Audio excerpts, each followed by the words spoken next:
рӯзи гузашта саҳни қасри арбоби ноҳияи Бобоҷон Ғафуров фазои идона дошт. Занҳои фаъол собиқадорон аз шаҳру ноҳияҳои вилоят дар тан либоси миллӣ барои таҷлили рӯзи модар ташриф оварданд.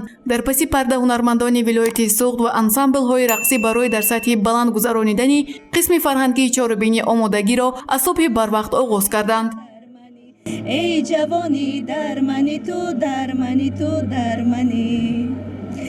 ассалому алайкум модарони азиз, ман бениҳоят шод ҳастам ки имрӯз дар чорабинӣ ҷашни иди рӯзи модарон иштирок намуда истодам. модарони азиз, тамоми модарони Тоҷикистонро табрик менамоям бо ин иди модарон, бо ин рӯзи хушбахтиашон, бо иди баҳор. мигзор мисли ҳамин гулҳои баҳор доим шукуфон бошанд. در حقیقت هم زنها شمایان فرشته روی زمین هستید.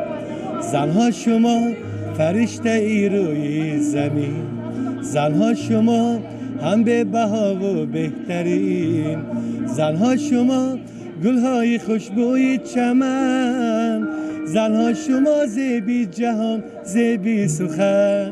عید مبارک باشد بانوهای زیبا.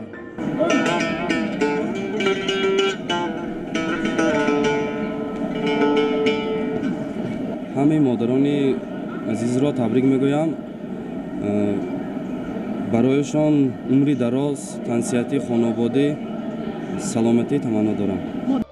бо садо додани суруди миллӣ чорабинӣ бахшида ба рӯзи модар оғоз гашт. раиси вилояти Суғд Раҷаббой Аҳмадзода кулли занону модаронро аз номи асосгузори сулҳу ваҳдати миллӣ, пешвои миллат муҳтарам Эмомалӣ Раҳмон ва мақомоти иҷроии ҳокимияти давлатии вилояти Суғд муборакбод намуд.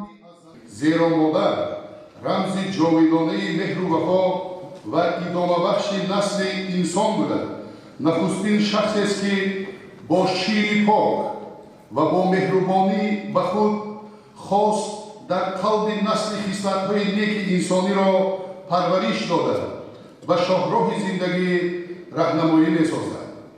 мо ҳама дар домони поки ин чашмаи меҳрубонию сафо камол ёфтем ва месазад ки дар назди мақому мартаба ва нақши беназири ӯ дар зиндагӣ сари таъзим фуруд оварем.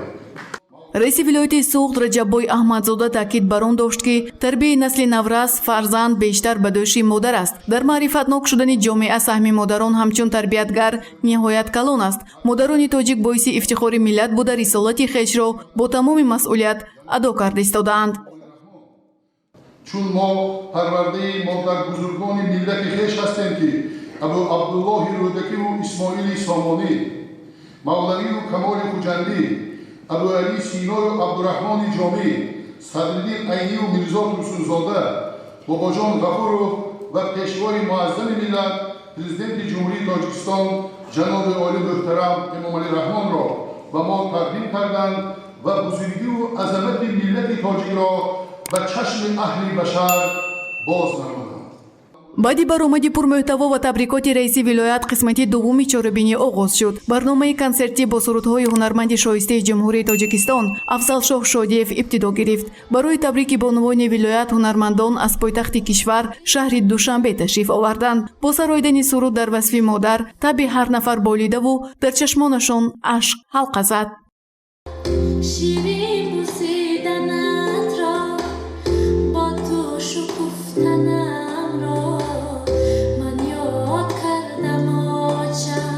ҳунармандони вилояти Суғд Анвар Ахмедов, Ғолибҷон Юсупов, Гуласал Пӯлотова, Нодира Бегим, Ғуломҷон Мирдадоев, Шодбон Сулаймонӣ, ансамблҳои рақсии вилоят барои дар сатҳи баланд гузаштани барномаи идона саҳми худро гузоштанд.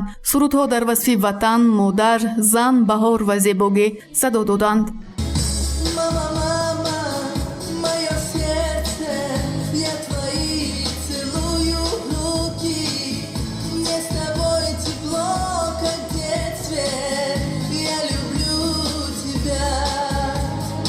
таваҷҷӯҳи ҳукумати кишвар ва қадрдонӣ намудани фаъолон ҳамасола занону модаронро рӯҳбаланд намуда барои рушду такоми соҳаҳои гуногуни хоҷагии халқ мусоидат мекунад.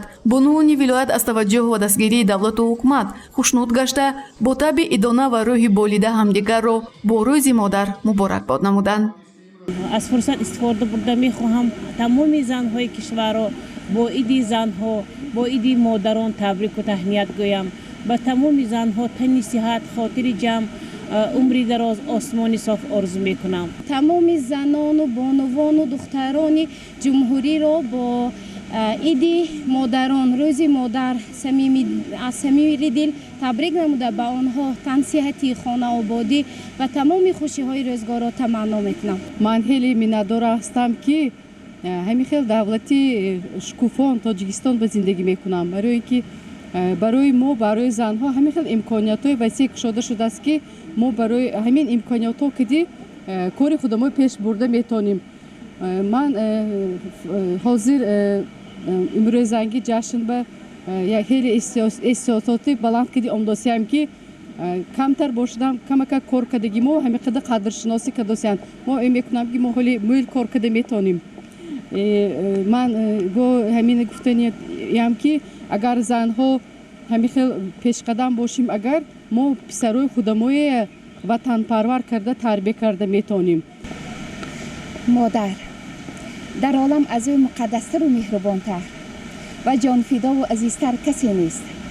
агар замин ба модар ҳаёт бахшида бошад, модар ба ҳаёт бақо бахшидааст. меҳри модар аз хуршед пурсӯзтару оғӯши гармаш биҳишти бани башар аст. дом имрӯз ҳамаи модарони ҷумҳурии Тоҷикистон гулдухтаронро бо ин рӯз самимона табрик мегӯям. барои ҳар яки онҳо сиҳат, саломатӣ, умри дароз. ва имрӯз мо бояд таҳти ин қадар ғамхориву меҳрубониҳои асосгузори сулҳу ваҳдат бояд мо чунон кор кунем ки имрӯз фарзандонамонро ба рӯҳияи меҳнатдӯстӣ, ватандӯстӣ ва тарбия намоем ки имрӯз ба халқу миллат аз таҳти дил хизмат намоянд. баргузории чорабиниҳои фарҳангӣ бахшида ба рӯзи модар то санаи 8 март дар корхонаву муассисаҳои давлатӣ ба нақша гирифта шудааст. гузориши Гулҳаё Камолзода ва Наим Аюбов барои барномаи иттилоотии хабар.